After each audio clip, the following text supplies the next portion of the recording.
Good morning, dear students. Welcome in online class. Myself, Aparna Pandey. I am a social science teacher. Today, we discuss rest part of our chapter. Let's start dynamic environment. The physical and biological environment interact with one another. Previous video में हमने discuss किया था आपका physical environment क्या है और biological environment क्या है. फिर भी I discuss again. Physical environment होता है आपका ह्यूमिडिटी, टेम्परेचर, सनलाइट. ये आपके फिजिकल एनवायरनमेंट में they are abiotic components. और आपके बायोलॉजिकल एनवायरनमेंट में क्या इंक्लूड होता है? Plants, animals and other microorganism. They are biotic components. ये दोनों आपस में इंटरैक्ट करते हैं. They change in any change in the physical environment brings about a change in the biological environment and vice versa. अगर कोई भी change आपके फिजिकल environment में होगा तो वो आपके बायोलॉजिकल environment को इफ़ेक्ट करेगा. एग्ज़ाम्पल, अगर बहुत ज़्यादा टेम्परेचर दिन का बहुत ज़्यादा होता है तो क्या होता है? उसका इफ़ेक्ट हमारे प्लांट्स पर पड़ता है, ह्यूमन बींग्स पर पड़ता है. तो सेम, अगर आपका बायोलॉजिकल फिज़िकल इन्वायरमेंट में कोई भी चेंज जो होगा तो बायोलॉजिकल इन्वायरमेंट को किसी न किसी तरह से इफ़ेक्ट करेगा. While some changes take place slowly, other are as noticeable. कुछ चेंजेस बहुत स्लोली होते हैं, जिनका बहुत स्लो रेट होता है, उन्हें चेंज होने में थोड़ा ज़्यादा टाइम लगता है. और कुछ होता है जो बहुत रैपिडली हो जाता है.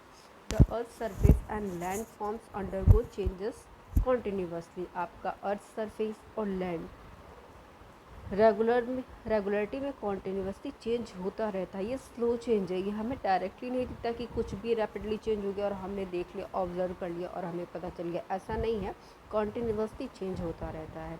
There is an evidence to show that the continent have drift over thousands of millions of year. पहले क्या था, ये बड़ा सा लैंड था, उसमें कॉन्टिनेंटल ड्रिफ्ट हुए. जैसे कितने हमारे 7 कॉन्टिनेंट्स हैं, तो ये सारे एक थे. धीरे धीरे क्या हुआ, इसमें ड्रिफ्ट हुआ. तो समय के साथ ये डिवाइड होते चले गए. दिस कॉन्टिनेंटल ड्रिफ्ट कहा जाता है. तो ये क्या है, ये बहुत मिलियंस ऑफ ईयर्स ये पुराना है जो ये आपका कॉन्टिनेंट डिवाइड हुआ. ठीक है. और भी एग्जाम्पल्स है आपका ग्रेट हिमालय. ये क्या है? ये भी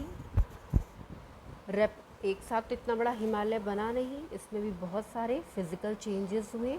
जैसे ये 60 मिलियंस ईयर्स इसमें सेडिमेंट इंक्लूड हुआ, इसका बॉटम बना, फिर धीरे धीरे इसमें फॉर्मेशन होता गया और इतना बड़ा ग्रेट हिमालय बन गया.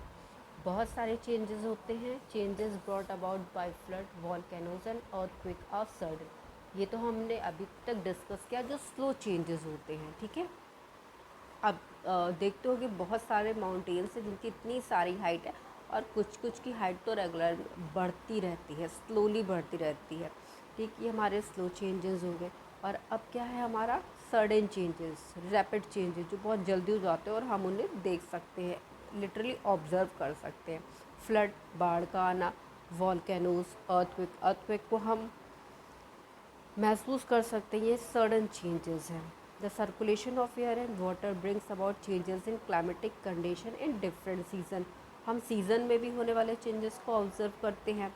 इस समय कितना हॉट क्लाइमेट है, हम इसे ऑब्जर्व कर रहे हैं ना, हमें गर्मी का एहसास हो रहा है. सेम रेनी सीज़न में क्या होता है, जब बहुत ज़्यादा बारिश होती है तो हमें क्या एहसास होता है? ठंड, थोड़ा बहुत लिटरली ठंड का एहसास होता है. विंड का ब्लो करना, बहुत ज़ोर से विंड ब्लो करती है, उसका भी एहसास हमें होता है. तो ये सब क्या है? सडन चेंजेस है जो हम ऑब्जर्व कर सकते हैं, हम फील कर सकते हैं. Plants and animal adopt to the environment accordingly. Same इसी तरह प्लांट्स एनिमल्स होते हैं जो इन्वायरमेंट में होने वाले चेंजेस को अडॉप्ट कर लेते हैं. All forms of life are found in a narrow zone of contact between air, water and land. जो भी लाइफ है ये एक नैरो जोन है जो किसके बीच में है, किसके कॉन्टैक्ट के बीच में? एयर, वाटर और लैंड के. We call this zone as the biosphere, और हम इसे बायोस्फीयर कहते हैं. हमारा बायोस्फीयर किस चीज़ से मिलकर बना है? 3 चीज़ से. एक hydrosphere, lithosphere and atmosphere. Changes in the atmosphere, hydrosphere, lithosphere are bound to influence change in the biosphere, human beings. अगर थोड़ा सा भी चेंज होगा हमारे एटमॉस्फेयर में, चाहे हाइड्रोस्फीयर लिथोस्फीयर में, तो ये किसको इन्फ्लुएंस करेगा, किसको डिस्टर्ब करेगा, हमारे बायोस्फीयर को, दैट मीन्स ह्यूमन बींग्स को, who are an important part of biological environment are also subject to influence. They can to be some degree mold or modify the immediate environment. However, they cannot change the environment completely. The after effect of some of the changes that human beings have brought about on the surface of earth have caused damage, destruction and have endangered many species of plants and animals. अगर environment में drastic change हो तो उससे क्या होता है, human beings, animals, plants, इन सब को क्या होते हैं, कम अगर इन्वायरमेंट में कम्प्लीटली चेंज हो जाएगा तो ह्यूमन बींग्स के ऊपर भी इफ़ेक्ट पड़ेगा, प्लांट्स के ऊपर भी पड़ेगा, एनिमल्स के ऊपर भी पड़ेगा। एक एग्जांपल देती हूँ, पहले क्या थे, डायनासोर्स थे, फिर धीरे धीरे इवोल्यूशन होता गया एंड इन्वायरमेंट में चेंजेस होते गए और वो स्पीसीज इस समय पूरी तरह से इंडेंजर्ड है, ठीक है, या डिस्ट्रॉय है कुछ। और हमारा अर्थ का सरफेस क्या होता है, उसमें भी चेंजेस आते हैं, डैमेजेस होते हैं, ये सारी कंडीशंस है। अगर हमारे लिथोस्फीयर, हाइड्रोस्फीयर और हमारे एटमॉस्फेयर में चेंजेस होगा तो बायोस्फीयर को अफेक्ट करेगा ही करेगा। मैन एंड इन्वायरमेंट, मैन और इन्वायरमेंट आपस में इंटरकनेक्टेड होते हैं। In the early periods of history human beings were just like other animals as they were internally depend on their environment. Early periods, history का early periods में पता चलता है human being were just like other animals, human being भी कैसे थे, जैसे कि अदर एनिमल्स थे। और वो पूरी तरह से किस पर डिपेंड रहते थे, इन्वायरमेंट पे डिपेंड रहते थे।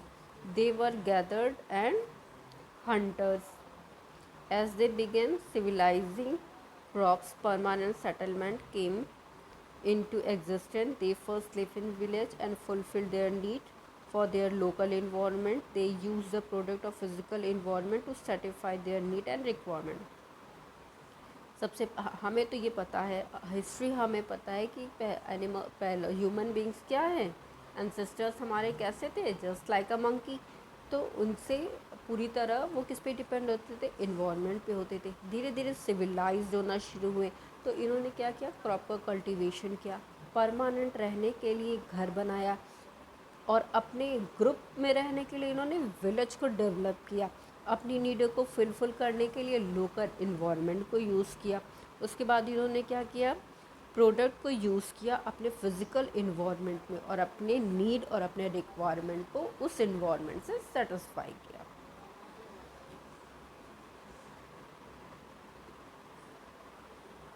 धीरे धीरे क्या हुआ, पॉपुलेशन इंक्रीज़ हुई और ह्यूमन एक्टिविटीज़ भी एक्सपेंड हुई। कुछ factors like coal mining, availability of cheap labour, new inventions, canal system, capital extra. धीरे धीरे पॉपुलेशन बढ़ी, एक्टिविटी बढ़ी, सब चीज़ें एक्सपेंड हुई, तो कोल माइनिंग हुई, कैनाल सिस्टम हुआ, इंडस्ट्रियल रेवोल्यूशंस आए, बहुत सारे फैक्ट्रीज़ बनी जिन्होंने बहुत सारा प्रोडक्शन किया, एक्सपेंशन हुआ ट्रेड का, ठीक है। To meet the increasing need forest worker down radically for their firewood construction and furniture. धीरे धीरे ज़रूरत के अकॉर्डिंग लोगों ने क्या किया, फॉरेस्ट के वुड को कट करने लगे और उन्हें अपनी डेली यूज़ में आने वाली चीज़ों को उससे बनाने लगे, उसके वुड से फायरवुड बनाया, फर्नीचर को कंस्ट्रक्ट किया, पूरी तरह से लैंड को डिस्ट्रॉय कर दिया, वहाँ इंडस्ट्रीज़ लगाई। To grow more crops to feed the teeming millions of and provide housing. इतनी सारी पॉपुलेशन है तो उन्हें रहने के लिए घर चाहिए, तो उन्होंने धीरे धीरे लैंड जो ये अपना फॉरेस्ट एरिया था उसको किस में, हाउसिंग लैंड में कन्वर्ट किया, फॉरेस्ट को डिस्ट्रॉय किया। एनिमल्स, जिससे क्या हुआ, एनिमल्स के हैबिटेट डिस्ट्रॉय हो गए, ह्यूमन ने लार्ज नंबर पे एनिमल्स को किल करना शुरू कर लिया। किस लिए? जस्ट फॉर एंटरटेनमेंट के लिए किया। और उनके स्किन, उनके बोन्स, मीट और टीथ का क्या किया? मिसयूज़ किया। इससे क्या हुआ? Depletion of resources. इस तरह से जो रिसोर्सेज हैं, जो इन्वायरमेंटल रिसोर्सेज है, वो डिस्ट्रॉय हुए और उसका इम्पैक्ट पड़ा हमारे फिजिकल और बायोलॉजिकल इन्वायरमेंट पर। In fact human being are the only creature to adversely interfere with the environment. इसलिए एक ह्यूमन बीइंग है जो इस इन्वायरमेंट को डायरेक्ट क्या करता है? एडवर्सली अफेक्ट कर रहा है। They have depleted the earth of its resources discriminately without making adequate step to counter the dangerous involving is doing so। Human क्या करते हैं? डायरेक्टली इन्वॉल्वमेंट को हार्म करते हैं कुछ ऐसे रिसोर्सेस से, या ऐसे स्टेप को इन्वॉल्व करते हैं जो पूरी तरह से अर्थ के इन्वायरमेंट को धीरे धीरे डिस्ट्रॉय करने लगा है। Thank you student, we discuss rest part in our next video. Have a great day.